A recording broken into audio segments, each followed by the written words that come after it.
Express, an international courier service. చెత్తను recycling చేసి విద్యుత్తు తయారు చేస్తామని చెప్పి ఓ సంస్థ ప్రభుత్వానికి బురిడి కొట్టించింది. 73 కోట్ల రూపాయలను చెత్తలో పోసినంత పనైందని నిగ్గు తేల్చారు అధికారులు. బెంగళూరులోని మండూరు పాలికే చెత్త సేకరణ కేంద్రంలో ఈ సంఘటన జరిగింది. 73 కోట్లు ప్రజాధనం ఖర్చు పెట్టినా 1 మెగావాట్ కూడా విద్యుత్తు తయారు చేయలేదని శాసనసభా స్థాయి సమితి స్పష్టం చేసింది. ఈ విషయంలో వివిధ ప్రభుత్వ శాఖల అధికారులు కూడా నిబంధనలకు విరుద్ధంగా వ్యవహరించారని తెలిపింది. మరింత లోతుగా శోధించడానికి ఏసీబీతో దర్యాప్తు చేయించాలని సిఫార్సు చేసింది ఈ కమిటీ. 1000 టన్నుల చెత్త ద్వారా 8 మెగావాట్ల విద్యుత్తును ఉత్పత్తి చేయడం కోసం 2002లో గ్లోబల్ టెండర్స్ పిలిచి 2007 ఏప్రిల్లో Srinivasa Gayatri resource recovery limited బృహత్ బెంగళూరు మహానగర పాలికేతో అవగాహన ఒప్పందం కుదుర్చుకుంది.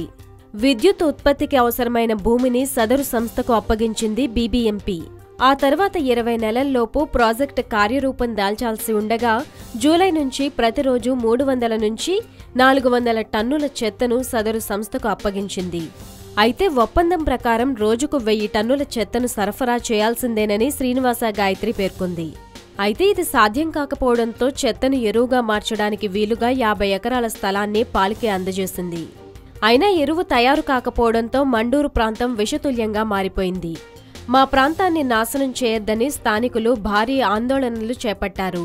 మొత్తంగా ఈ పథకం కోసం బీబీఎంపీ 2014 ఫిబ్రవరి వరకు 73.34 కోట్ల ఖర్చు చేసింది.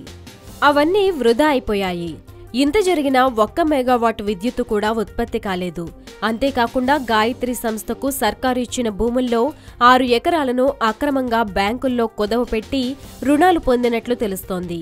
ఈ అక్రమాల వెనుక అధికారులు, ప్రజాప్రతినిధుల హస్తం ఉందని అనుమానిస్తున్నారు.